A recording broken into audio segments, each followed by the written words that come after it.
Olá, bem-vindos a mais uma aula de urgência e emergência. Tudo bem com vocês?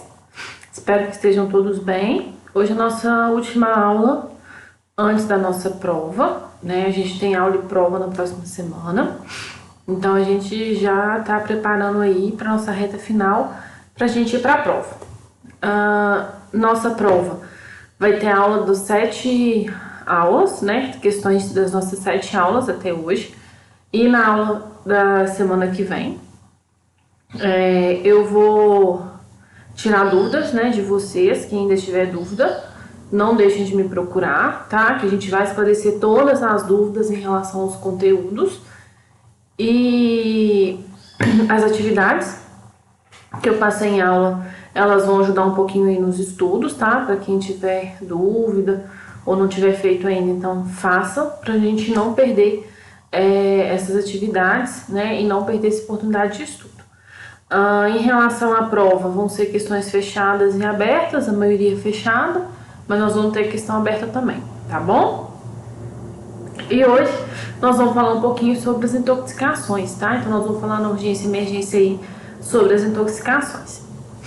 Então vamos lá? Primeiro vamos falar um pouquinho sobre intoxicação exógena, né? O que é exógeno? É tudo que é fora do nosso organismo, né? Então a definição que a gente tem aí de infecção ou intoxicação, né, no caso exógena, é o reconhecimento, né, ao longo dos anos como uma importante causa de mortalidade e morbidade, né? Então, se não leva à morte, né, pode deixar alguma morbidade, alguma doença ou alguma sequela ao longo do tempo. O problema, né, tende a se agravar não apenas em virtude da introdução, né, crescente de novas substâncias químicas. A gente sabe que a cada ano a gente tem um pouco de substância química nova, né? Visando, vamos pensar em produtos de limpeza. A gente tem produto de limpeza para limpar alumínio, produto de limpeza para limpar inox, produto de limpeza que limpa o limo do banheiro, né? Aquelas croças mais escuras. A gente tem água sanitária, a gente tem os cheiros, né? Tudo isso são substâncias, né? Como também sua progressiva complexidade pelo relativo conhecimento dos seus efeitos sobre o corpo humano. Então a gente tem muitas substâncias, tá? Eu só tô dando exemplo de produtos de limpeza, porque eu acho que é o que tá mais palpável aí no nosso dia a dia, mas a gente tem N problemas, né? De substâncias químicas que podem causar dano à saúde e muitas vezes a gente não tem uma pessoa que possa orientar o uso correto, a gente não lê o rótulo e acaba intoxicando, né? As intoxicações exógenas agudas, elas podem ser definidas como consequências clínicas, tá? Ou bioquímicas da exposição aguda a uma substância encontrada no ambiente, né? Pode ser uma substância que está no ar, na água, no alimento, nas plantas, em animais peçonhentos ou venenosos também, tá? Ou isoladas, como pesticidas, medicamentos, produto de uso industrial, produto de uso domiciliar. Então a gente pode ter essa exposição tanto no meio ambiente, né? Ou substâncias químicas. Vou dar um exemplo para vocês bem fresquinho de ontem. Ontem a gente teve aí na reportagem da cidade, não sei se vocês viram, naquele Rio Itaúna, falando sobre uma intoxicação de 2 pessoas que estavam dando manutenção numa caixa d'água, né? Aquelas caixas d'água de condomínio, aquela grandona, a pessoa estava limpando, né? O pessoal já é profissional, já é da área, já está cansado de fazer isso. E aí ontem eles tiveram uma intoxicação com água rasa, né? Eles estão careca de fazer a limpeza daquele material, e aí acabaram que eles se intoxicaram ontem. Por quê? Né, ela fica no ar. Eles estavam com material de proteção individual, mas o ar, né, como a caixa d'água de condomínio ela é muito alta, ela tem um volume muito grande de reserva de água, né? Então quando faz a manutenção é aqueles tamborzões grandões, né? Parece um tambor enorme. E aí com isso o pessoal se intoxicou ontem e aí precisou, né, ser resgatado pelo corpo de bombeiro e receber oxigênio. Então a gente tem que estar atento a isso, né? Que essas são coisas que podem acontecer no nosso dia a dia. Às vezes a pessoa vai higienizar um banheiro, não, vou usar uma mistura química, né? Não sei se as meninas aí gostam muito de fazer isso, mas às vezes a gente vai limpar a casa e faz uma mistura química. Eu falo isso por mim mesma, eu adoro as misturas químicas. Põe água sabão, põe água sanitária, um desinfetante cheiroso, não sei o que, quando a gente vê tem uma bomba química, né? O cheiro fica insuportável do ambiente. Então a gente tem que estar bem atento a isso pra gente não ter essas intoxicações, né? Então a gente sabe que isso, né, ao longo do tempo tem se aprimorado, porque a cada dia a gente tem mais produtos químicos aí no nosso mercado de produtos, né? Acidentes envolvendo sangue, né? A gente também tem os acidentes com material biológico. Acidente envolvendo sangue, outros fluidos orgânicos, né? Acomete principalmente aí a gente profissional da saúde. A gente tem o risco, né, de contaminação com esses materiais. Ana, mas a gente usa EPI. Sim, a gente usa EPI, tem um descarte no local certo. Mas vamos pensar aí numa hemodiálise, durante o procedimento de hemodiálise, aquele capilar, né, onde o sangue passa, pode acontecer algum problema, ele romper. Você vai fazer uma punção, né, pode romper, né, durante o processo de punção, você pode ter um rompimento do equipo ali, vazar sangue, aí você acaba tendo contato com esse material, ou mesmo fluido orgânico, né, fezes, vômito, a gente não tem como controlar. Então, o ferimento, né, com agulha e material pérfuro-cortante, em geral, são considerados extremamente perigosos, né? A gente não sabe a patologia daquele paciente até que se investigue, né? A não ser que seja um paciente conhecido, mas quando você se acidenta, você não sabe, né, o que aquele paciente tem ou não.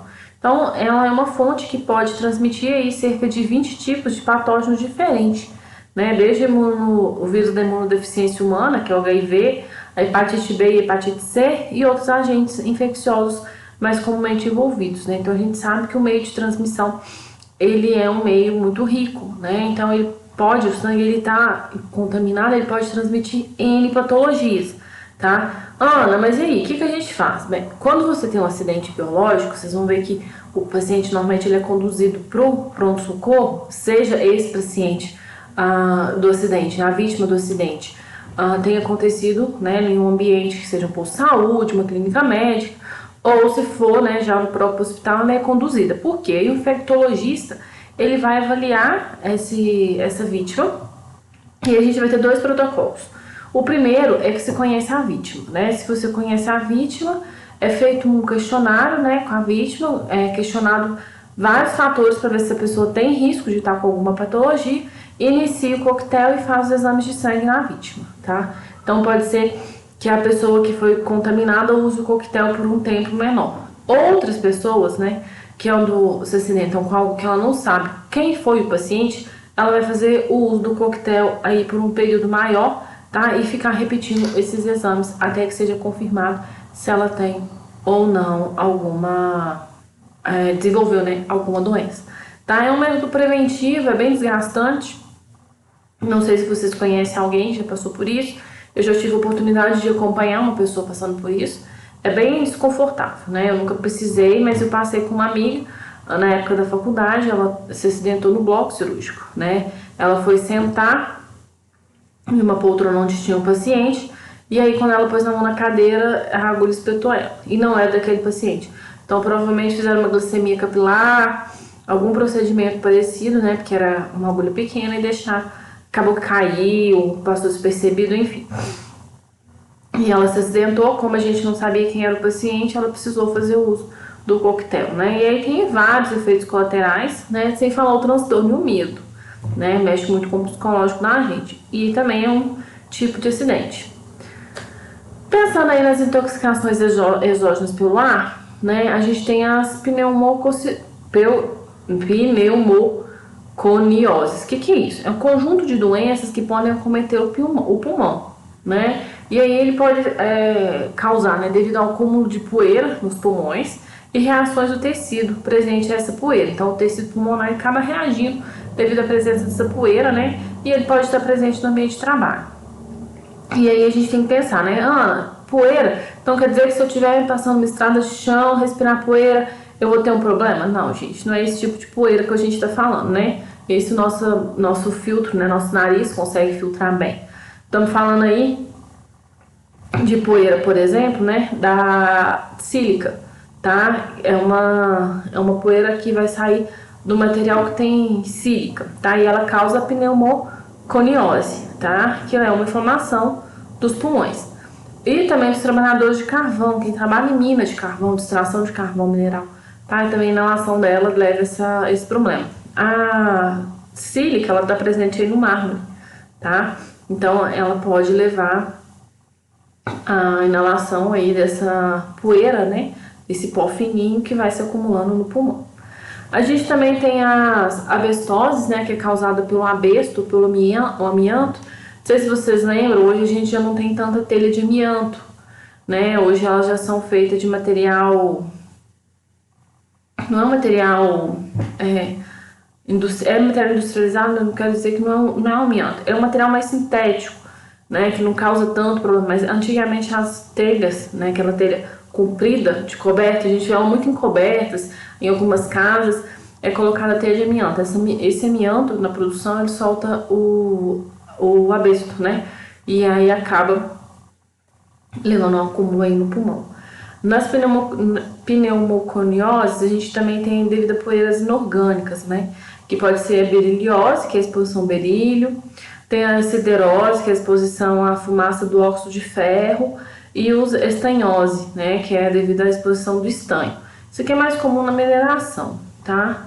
A poeira mista também, a gente pode ter diversas pneumoconioses causadas, né, por padrão radiológico diferentes, né, que vai depender do tipo de que a pessoa inala, tá? Em locais de mineração, por exemplo, a gente não tem um padrão determinado do que está naquele material, né? Então você pode ter sílica, você pode ter outras partículas que acabam se aglomerando e fixando no pulmão e causando aí a pneumococitose, tá?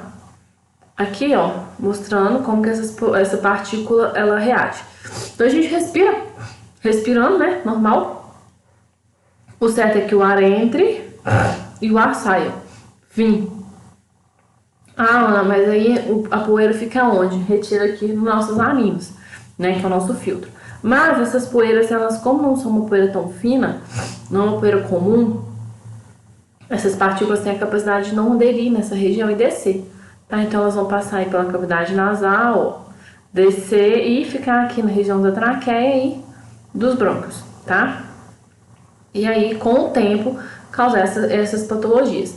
Ana, quer dizer então que todo paciente que tiver a presença em ambientes assim vai ter esses problemas? Não, né? Vai depender do tempo de exposição. A gente tá falando aqui de doenças que levam tempo, né? Não vai ser de 2, 3 exposições. Ela vai precisar estar exposta aí alguns anos para poder desenvolver essas doenças. Outra intoxicação exógena, essa já é bem mais comum, por bebida, né? A gente sabe que o álcool etílico é uma droga depressora do nosso sistema nervoso central. A gente falou um pouquinho dela na aula passada, falou da concentração e das causas, né? Os efeitos que ela tem no nosso organismo. Então a gente já sabe que ela é uma droga que causa um problema. E aí ela também leva a desinibição, a euforia, né? Quando ingerida em pequenas doses, o estupor, né? E o coma quando é em maiores doses. A gente falou bem disso na semana passada. Então foi comprovado, né, que o consumo moderado está associado a um maior risco de doença de Alzheimer, né, mesmo que você ingira em quantidades moderadas. E também pode ter outras doenças, né, como as doenças senis. O que são doenças senis? São doenças da idade, tá? Doenças senis que a gente chama é aquela confusão mental no final da idade, tá? Isso é uma doença senil. E outras doenças, né, como angina de peito, fratura, osteoporose, diabetes, úlceras do duodeno, né, no nosso intestino, cálculo biliar, hepatite A, linfomas, pedra nos rins, síndrome metabólica, câncer no pâncreas, doença de Parkinson. Todas essas doenças, elas estão associadas à ingestão de álcool, né? Quer dizer que se você não ingerir álcool, você não vai ter elas? Não, quer dizer que se você ingerir álcool, você tem maior chance de ter elas, tá? Então a gente tem que estar atento a isso. Outro produto químico é a acetona, né? A acetona, ela é usada aí na mão. A gente utiliza para fazer unhas, principalmente as meninas, né? Mas ela pode ser usada em outros momentos, né? E ela pode contaminar a água, né? Alimentos, principalmente o leite, o ar, né? Porque ela é volátil, então ela acaba contaminando o ar. E inúmeros casos de envenenamento agudo já têm sido descritos, né? Geralmente, a gente observa, né, que a acetona ela não é um composto muito tóxico, né? Ela é usada aí na manicure, por exemplo. Então, a gente não se preocupa tanto. Mas ela pode, né, agredir a mucosa da boca, pode irritar e danificar a pele. A ingestão acidental em grande quantidade pode levar à inconsciência até a morte, tá? É meio difícil a pessoa ingerir hoje inconscientemente, porque não sei se vocês perceberam, hoje o vidrinho, a acetona é azul, né? Ela tem um corante. Por que que foi usado esse corante? Porque antes ela era usada aí para diluir drogas, né? Então foi inserido esse corante para que quando se faça, né, essa diluição, acabe que a droga fique colorida. Então isso dificulta um pouco o uso dela. Mas a gente sabe que tem um risco, né, de contaminação. E o efeito, né, a longo prazo da acetona, ele não tem descrição em humanos, mas a gente já sabe que o efeito em estudos em animais é que pode provocar danos aos rins, ao fígado, ao sistema nervoso, né, e aumenta a malformação congênita, principalmente gestantes, e redução da capacidade de reprodução nos machos, tá? Nas mulheres não, mas nos animais machos sim, tá? Mas a gente ainda não sabe esses efeitos em humanos. O que a gente sabe é que a gente usa a acetona e vai continuar usando, tá? Eu não tô falando aqui para não usar, eu tô só mostrando que existe o risco. E por que eu coloquei a acetona? Porque a gente hoje tem aqui em Itaúna algumas empresas grandes, né? A gente tem a Marina, que trabalha com produtos químicos, a gente tem a Ieva, também produtos químicos, e eles acabam manipulando esse tipo de composto, né? E a gente pode ter intoxicação de algum profissional. A capela, né, que é o local onde você usa esses materiais, pode não funcionar, o fluxo de ar, ou pode acontecer de derramar e a pessoa inalar uma quantidade muito grande, né? Acidentes com frascos de acetona pura, né? Aquela PA que a gente fala, pura, né? É quando ela está em concentração grande. Quando a gente pega vidrinho de acetona lá no supermercado, ele não é PA, ele não é puro, ele tem uma mistura. Se você for ler o rótulo lá atrás, ele tem uma mistura, né? Então a concentração é bem pequena. Já essas aqui não, nessas aqui que eu tô falando, né? Em indústrias a gente tem um risco, né? A gente tem indústria de tecido, pode ser que alguma dessas aí trabalhe com esse reagente e um acidente acaba a gente precisando fazer o atendimento aí dentro do pronto-socorro, né? E a gente precisa conhecer um pouquinho. A gente também tem os organofosforados, né? Que é o aldicarb, né? Conhecido como chumbinho. Ele é proibido a venda hoje. A gente não pode mais comercializar. Mas a gente sabe que as pessoas conseguem ainda comprar ele por causa de venda ilegal mesmo, né? E ele é um inseticida que é usado na agropecuária, né? Ele é usado na forma granular, né? Então ele é aqueles granulzinhos e ele pertence ao grupo, né, dos carbamatos. Ele é um pesticida, né, que vai fazer o seu papel aí de inseticida, né? Porém, ele tem alta toxicidade e as pessoas usam ele às vezes para beber e tentar suicídio, tá? Alguns efeitos que a gente tem da intoxicação por ingestão do chumbinho é a broncoaspiração, né? A broncoconstrição. O que é isso? O bronco da pessoa fecha, então ela tem dificuldade para respirar. A dispneia, né? Falta de respirar. A cianose, principalmente das extremidades, mãos e pés. Náuseas, vômitos, diarreia, sudorese, né? Suor. Cialorreia, que é a salivação excessiva. Bradicardia, hipotensão, miose e visão borrada, tá? E esses são os efeitos que a gente vai ter relatado pelos pacientes que fizeram a ingestão. E a gente tem, né, o efeito nicotínicos, né? Que é isso? É fraqueza, paralisia flácida, os músculos eles vão ficar fracos, né? Que é isso? Os músculos vão perder seu poder de contração. E com isso a pessoa pode levar uma parada respiratória, né? Além disso, a pessoa pode ter cefaleia, estupor, né? Ir para o coma e ter convulsões e até um déficit cardíaco, podendo evoluir para uma parada cardíaca, né? Então, o chumbinho, ele é um problema.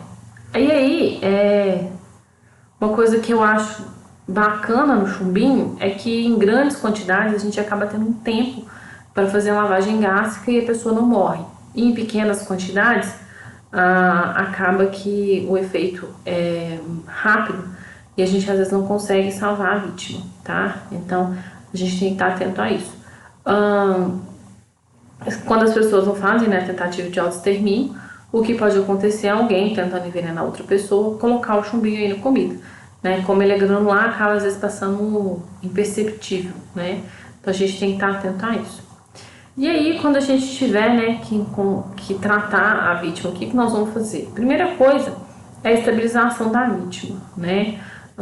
Ver como que essa vítima tá, avaliar os sinais vitais, reconhecer, né, o que que levou à intoxicação, né, o que que foi o agente causal e tentar levar a sua descontaminação, né, ou eliminação ou até mesmo antídoto.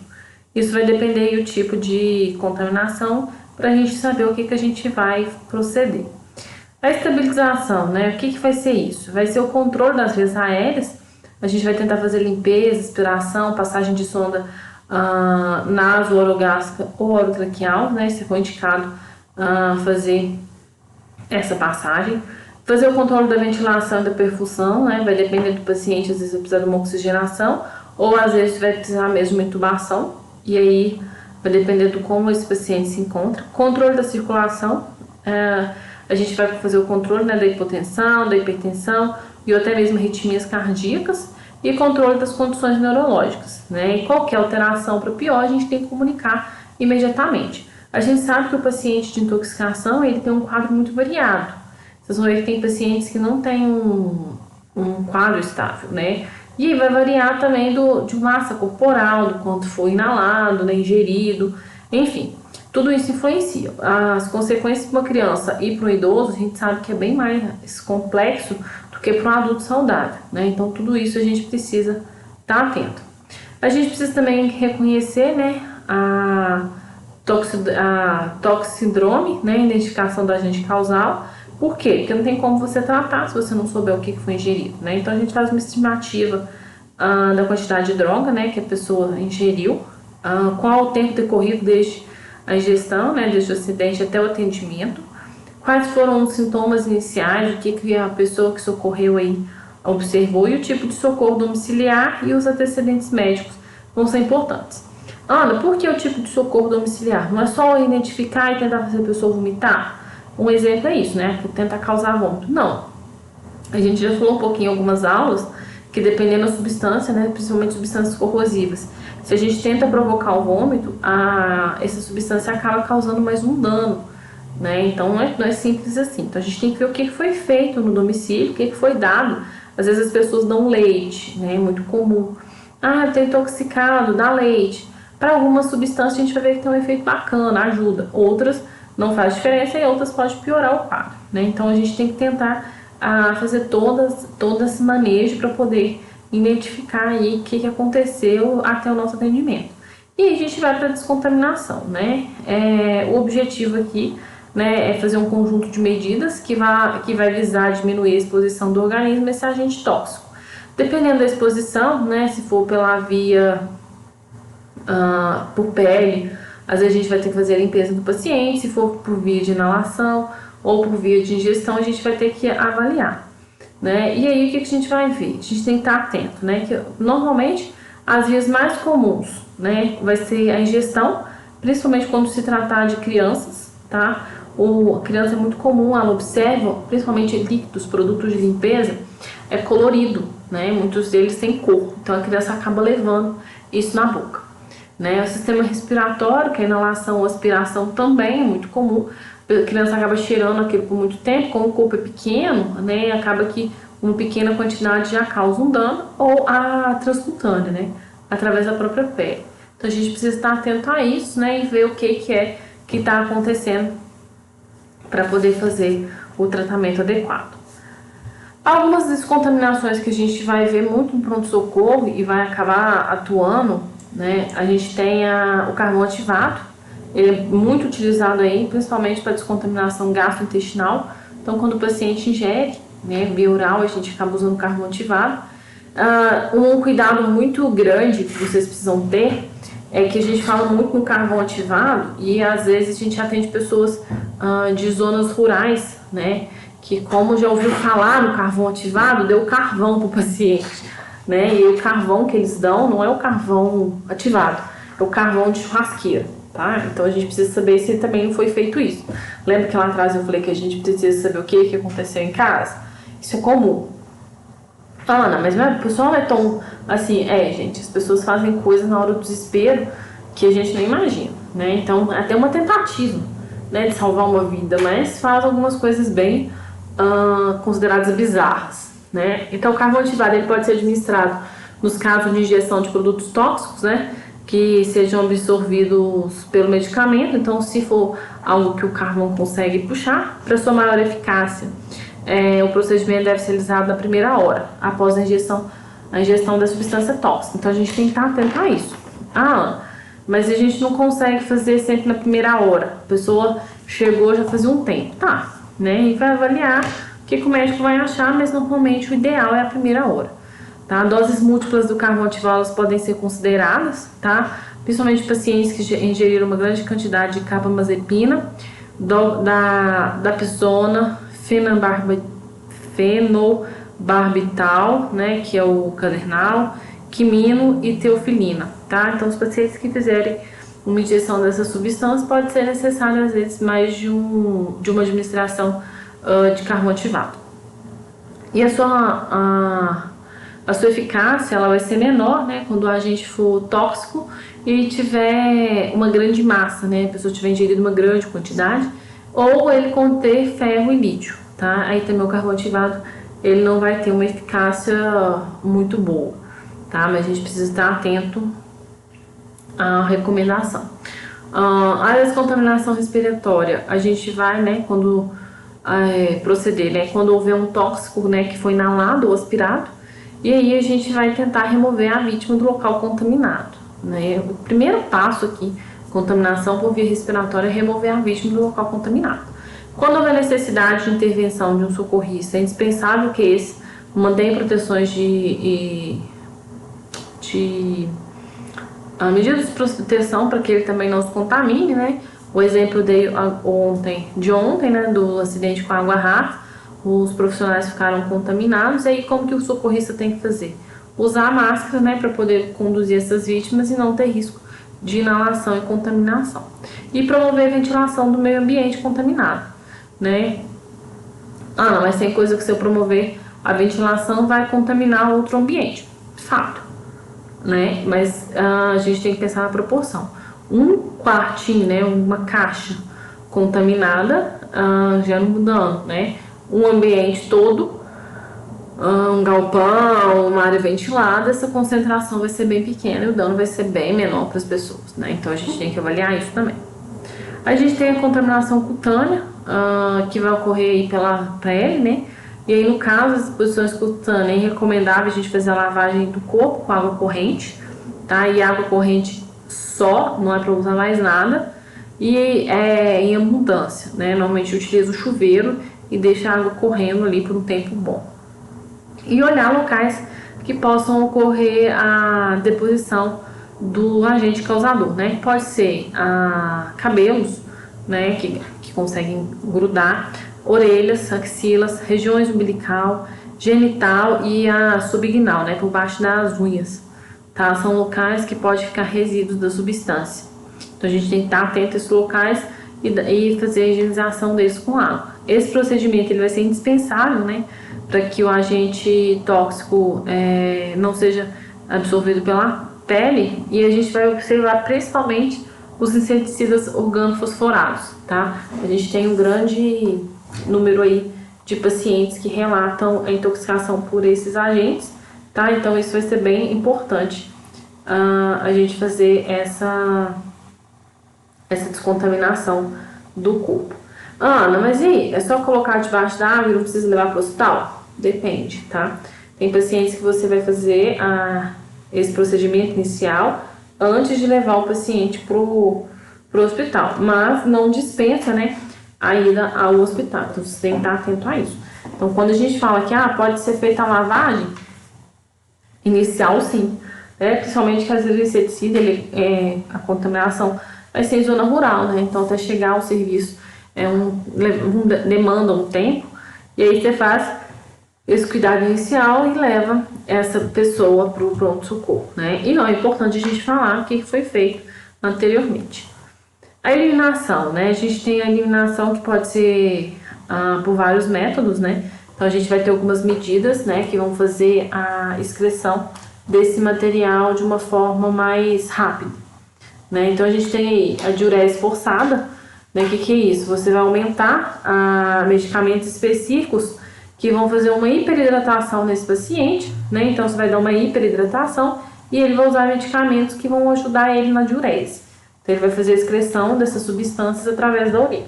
Então o paciente vai receber um grande volume de líquidos, né? E vai usar, por exemplo, a furosemida, né? Então ele vai eliminar uma grande quantidade. Pode fazer diurese alcalina, né? O objetivo aqui vai ser alterar o pH para tornar o tóxico mais polar ou iônico, dificultando sua passagem através de membranas biológicas, né? Então aqui você usa diuréticos alcalinos com o objetivo de mudar o pH, né? E com isso você diminuir que esse agente causador passe para as membranas, né? Então passe para outras células, por exemplo. A medida de diálise, né? Você pode fazer uma diálise peritoneal, que vai ser o quê? Eliminação do tóxico, né? O metabólito tóxico do sangue, utilizando o peritônio como membrana dialisadora. Tá? E aqui já são casos mais complexos, em que o método de lavagem gástrica, por exemplo, não resolve. Tá? E a própria hemodiálise, né? Ela também pode ser usada para fazer essa descontaminação do corpo, né? E o que é a hemodiálise em si, né?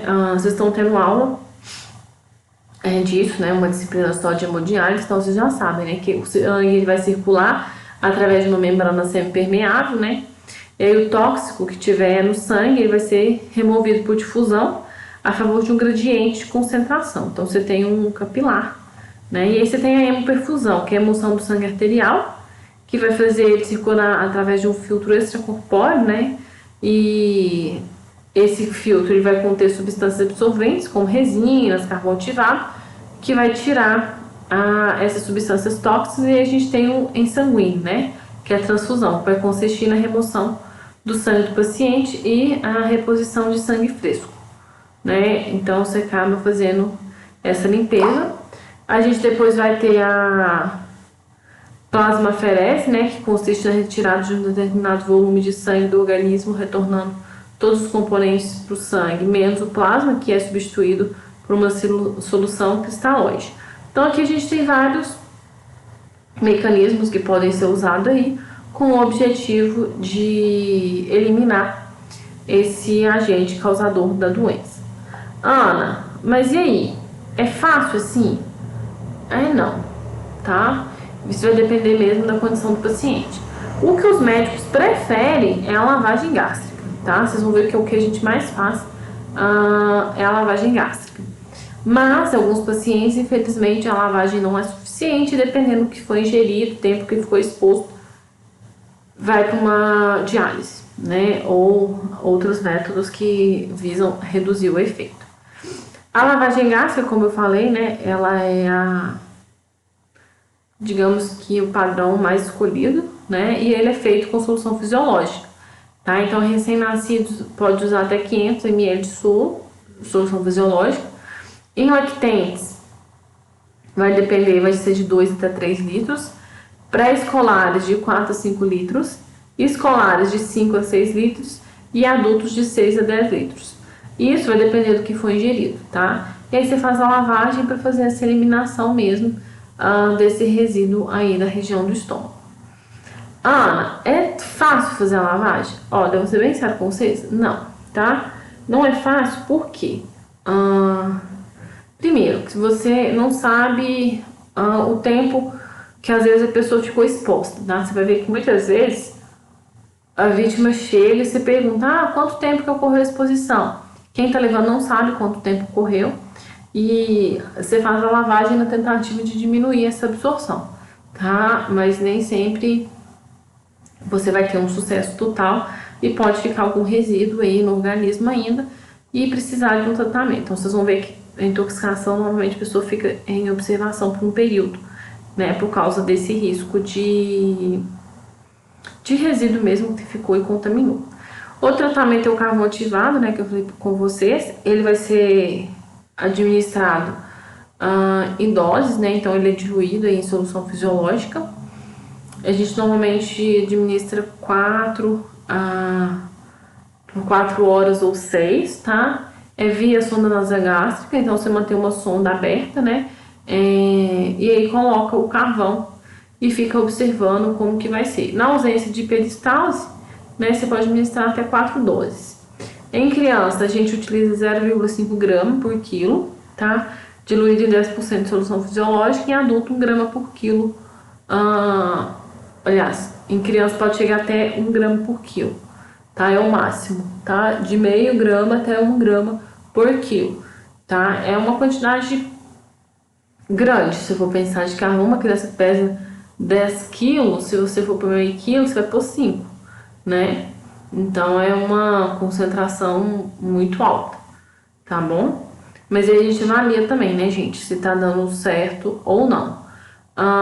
No adulto a gente pode chegar a 25 gramas, né? E ele vai ser diluído também em solução fisiológica. E o catartico, né, ele é utilizado por 1 hora após o carvão ativado. E aí você faz a dissolução dele também, né? Ele é um sulfato de sódio. Que vai ser administrado aí 250 mg por quilo em criança e em adulto, de 15 a 20 gramas numa solução a 10% de solução fisiológica. Ana, todos esses têm como objetivo fazer a eliminação do corpo, tá? Fazer com que o corpo elimine substâncias tóxicas. Lembrando, né, que se tiver metais aqui, o carvão ativado não deve ser utilizado porque ele não apresenta eficácia. A gente também pode fazer a tropinização, né? Utilização da atropina. Ela é um sulfato de atropina, na verdade, que vai ter ampolas, né? De 0,25 miligramas, meio miligrama até 1 miligrama, né? E aí você vai depender da criança. A dosagem, ela vai de 0,015 até 0,750 miligramas. E aí você usa de 10 em 10 minutos ou 15 em 15 minutos, né? E nos adultos você usa 1 a 2 miligramas, né? De 10 em 10 ou de 15 em 15 minutos, tá? E aí você observa o paciente, né? Após a estabilização, você vai precisar fazer o quê? Infusão contínua, né? E aí observa como é que tá essa eliminação. Esse procedimento ele tem que ser feito com muita cautela, né? Uma vez que você pode necessitar de ajustar a dose de acordo com a melhoria clínica. Então, quando você observa que o paciente está melhorando, você vai reduzir, tá? E aí outra coisa importante, né? Quando você tá com o paciente intoxicado, você tem que estar monitorando os sinais vitais.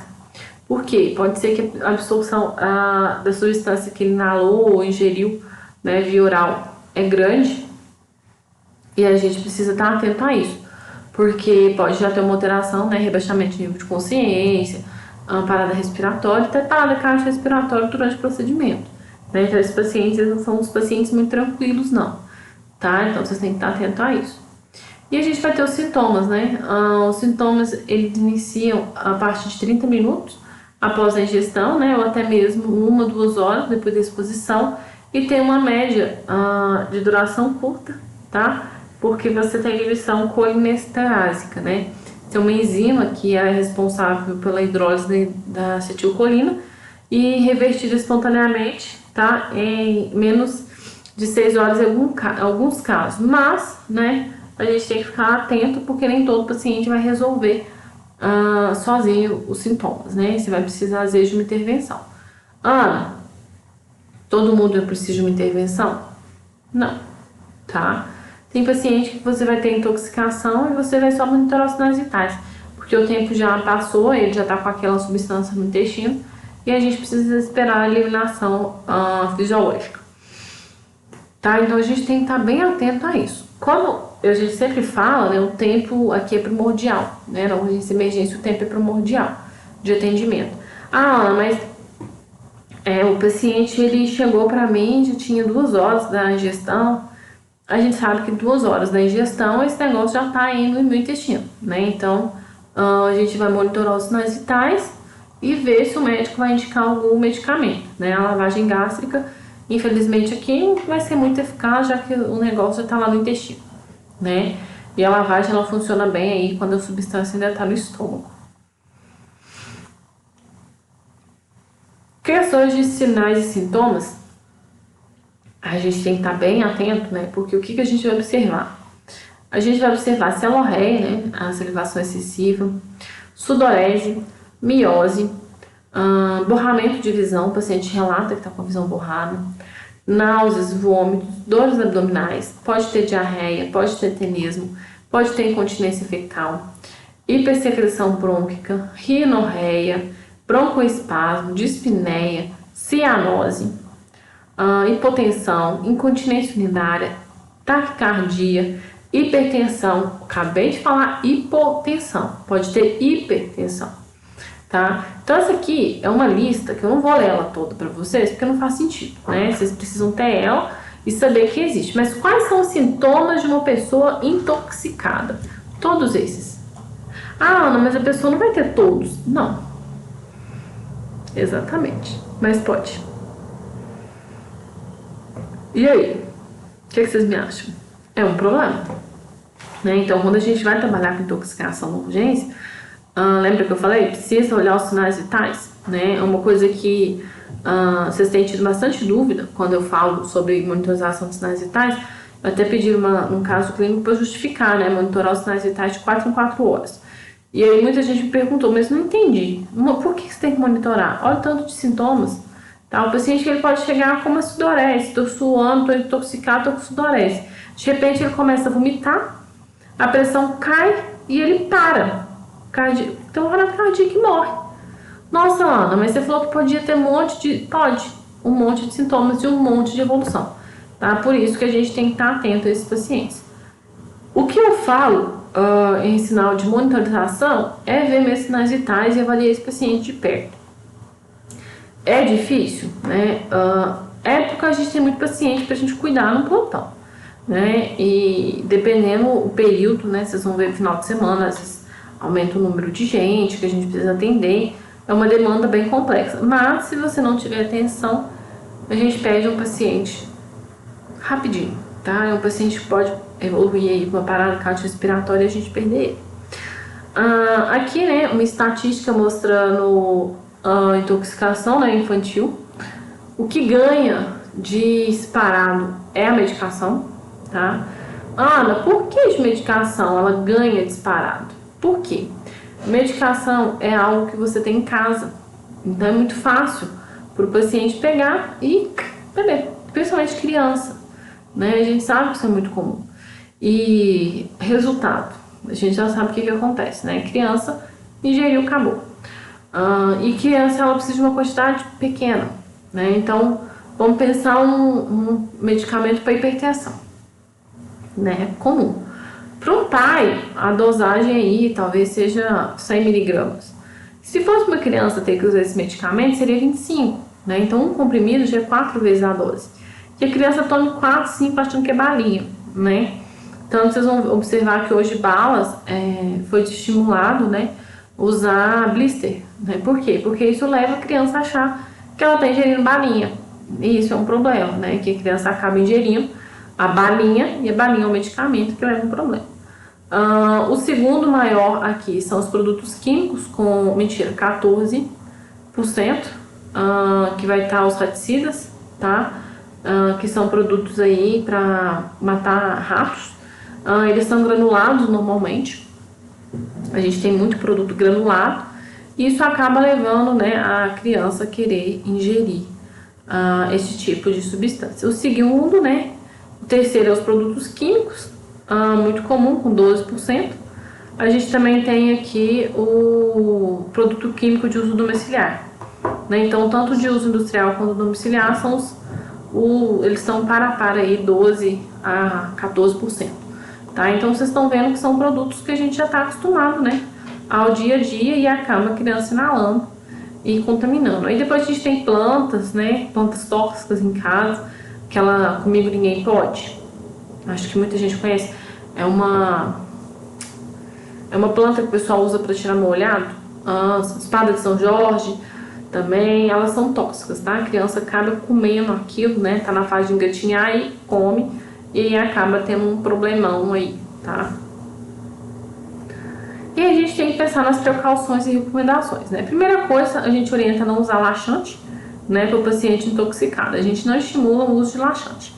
Sem o uso do carvão ativado, né, mesmo que você fala, vou dar o carvão, vamos usar o relaxante. Não é recomendado, tá? O serviço de urgência e emergência é o ideal. O acidente tóxico, a gente vai avaliar, né? Se for uma imprudência, uma negligência. E a diferença entre o remédio e o veneno vai estar na dose, né? A gente vai conseguir ter essa toxicidade aí, tá? E aí vai avaliar e ver o que a gente consegue fazer. A gente já deu algumas medidas aqui, tá? Aqui tá algumas referências. E de intoxicação exógena, o que a gente tinha para falar um pouquinho é isso. Nós vamos continuar, né, falando agora de intoxicações alimentares. Então saímos da intoxicação exógena, vamos falar agora de intoxicação alimentar propriamente dita, tá? O que a gente tem que estar atento em intoxicação alimentar? Né, o efeito nocivo dessas substâncias, né, quando elas são ingeridas, e por elas estarem em contato com a pele, olhos e membrana da mucosa. Então a gente sabe que a intoxicação ela pode ocorrer por N locais, né? Mas o mais comum é pela boca, tá? Mas pode acontecer aí por entrada de mucosa mesmo, até mesmo da vagina e do pênis. Ana, como assim, né? Você tem que pensar o alimento como ela está sendo, né? Ingerida. Se você tiver a ingestão por alimentos contaminados, você pode ter contaminação, outros tipos de contaminação, né? Outros vias de contaminação, tá? Aqui a gente deu exemplo de algumas mucosas, mas a gente também tem a mucosa retal, que também pode, né, ter uma complicação aí, e é uma fonte de absorção rápida. Por que da mucosa ser fonte de absorção rápida? É um local onde você tem uma pele propensa a absorver, tá? E o alimento contaminado, ele vai ser o quê? Vão ser substâncias, né, que são usadas para comer. A gente sabe que o alimento é algo que você usa para se nutrir, tá? Então, substância destinada ao nosso consumo. Vai ter aí bebidas, goma de mascar, ou qualquer outra substância, né? Ou folha, pode ser verdura, legumes, carne, até mesmo a água, são considerados alimentos, tá? E o que a gente espera, né? A gente espera que eles não estejam contaminados, mas a gente sabe que pode ter uma infecção, né? Ou até mesmo intoxicação, e por causa do alimento. Como, né? As doenças, elas vão estar nesses dois grupos, infecção e intoxicação. A infecção vai ser o quê? Vai ser uma enfermidade transmitida pelo alimento, tá? E aí você pode ter contaminação de via urinária, via retal, a via vaginal e até a própria via peniana. Por quê? Você vai ter uma doença que vai ser transmitida pelo alimento contaminado. Então você vai ingerir ele e ele vai estar contaminado. Pode ser com bactéria, pode ser com fungo, pode ser com vírus, tá? E aí na luz do intestino você pode ter um processo de multiplicação desses micro-organismos ou até mesmo a lise, né, um rompimento desse micro-organismo que vai liberar toxinas, invadindo a parede intestinal e dali pode atingir outros sistemas, como eu falei com vocês, né? Pode continuar no sistema digestório, pode ir para o peritônio, enfim, pode levar a outros distúrbios, tá? Então isso é uma infecção alimentar, você ingere um alimento. Um básico aí que a gente fala muito é o salmonela, né? A gente consegue ingerir salmonela onde? Maionese, né? Por que maionese é algo tão perigoso e a gente fala tanto do risco? Porque a maionese, ela tem uma facilidade grande de se contaminar por salmonela, e a salmonela é um parasita aí que vai parar no seu organismo e vai causar um dano, né? Então a gente tem uma contaminação pela salmonela, levando a uma patologia, né? A intoxicação alimentar. Agora, a intoxicação vai ser o quê? Vai ser a ingestão, né, de um alimento contaminado por uma toxina, né? Pode ser uma toxina de planta ou de animal, ou mesmo produtos metabólicos, tá? Pode ser qualquer outra substância, seja um agrotóxico, um químico, e aí o resultado vai ser uma contaminação, né, uma intoxicação desse corpo, tá? A intoxicação alimentar, ela vai ser proposital? Não, assim como a infecção também não, né? Normalmente isso vai acontecer acidentalmente. Qual é o nosso problema aqui, né, pensando nisso como um acidente? A proporção desse acidente, né? Quando as pessoas vão estar contaminadas, né, o alimento, eu brinco que ele é uma faca de dois gumes. Ele é bom e ele é ruim. Por que ele é ruim? Porque vocês vão ver que criança, a contaminação é muito grave, né? A infecção alimentar é muito grave. No adulto, às vezes provoca diarreia, vômito e cessa. Já no idoso, assim como na criança, pode inclusive precisar de ficar hospitalizado. Então a gente tem que avaliar muito bem esses casos, né? Por causa do risco. Hoje, a gente sabe, né, que alguns restaurantes, eles fazem coletas no dia, né, que faz as refeições, ele faz coletas e armazena essas comidas para evitar isso, né, caso alguém passe mal, ele consiga aí provar que aquele alimento não era dali, tá? Isso é uma medida preventiva, tá, que a gente tem aí para o controle dos alimentos. E tipo de intoxicação alimentar, tá? Normalmente ela vai ser por 3 bactérias, né? A bactéria Clostridium, tá? Ela é uma bactéria que é disseminada por mosca, por isso que a gente evita, né, as moscas nos alimentos. Elas são bem nojentas, porque elas andam em vários locais e podem disseminar o Clostridium, tá? Estão presentes no ar, os Clostridiums, na poeira e no chão, tá? Então, por isso que a gente evita também. Caiu no chão, pegar alimento e comer, tá? E em contato com diversos sedimentos e no trato gastrointestinal do homem e dos animais. Então, a gente sabe que ele tá em N locais, tá? Ele sobrevive à fervura, tá? Durante horas seguidas. É uma bactéria bem resistente. Em temperatura abaixo de 20 ou temperatura acima de 60, ele se mantém inativo, mas ele não tá morto, tá? E, entretanto, podem ser eliminados com limpeza do local. Tá? Então, a gente recomenda que o local de preparo de alimentos seja um local extremamente limpo, tá? Porque essa bactéria, ela é bem chatinha. A bactéria, ela geralmente, né, ela é do gênero Clostridium botulinum, né? Ela causa o botulismo. É uma forma muito grave, embora rara, de intoxicação alimentar, mas ela existe. Qual o problema, né? Ela ataca o intestino e o sistema nervoso central, tá? Então, além do intestino, né? Então, você tem uma intoxicação intestinal, você também vai ter uma intoxicação aí que vai acometer o sistema nervoso, tá? Ela vai ser, então, provocada, né, por alimentos de charutaria ou de conserva, né, deteriorados, são alimentos perdidos. Por isso que alimentos enlatados a gente não consome que se está vencido, né? Às vezes eu já escutei muito isso, principalmente que eu morei muito tempo fora, né? Eu não morava com meus pais, então eu escutava muitas vezes amigas de faculdade, a gente falava assim: nossa, o iogurte perdeu. Tem quantos dias? Não, perdeu tem 2 dias. Ah, eu bebo. Não tem problema não, tá? Então eu já escutei muito isso. Às vezes na faculdade a gente escutava direto. Nossa, às vezes levava o lanche, né? Dia de plantão, às vezes tava com uma letinha de lanche, aí quando você olhava o iogurte perdido, você falava: não, meu lanche tá perdido. Ai, meu iogurte, não, me dá que eu bebo. Não, né, gente? A gente tem que estar atento que existe prazo de validade. Ah, não, mas eu já ouvi falar que o produto vence daí 1 semana, eles adiantam o prazo. Ok, mas se você passar mal, você tá por sua conta, né?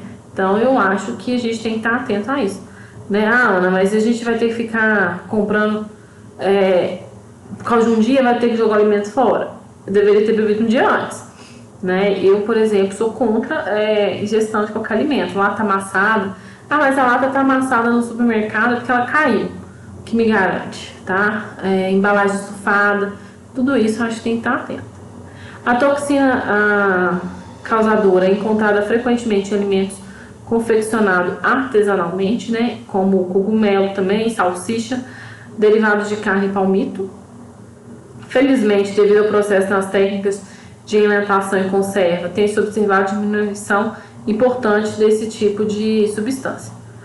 Tá, como assim? Né?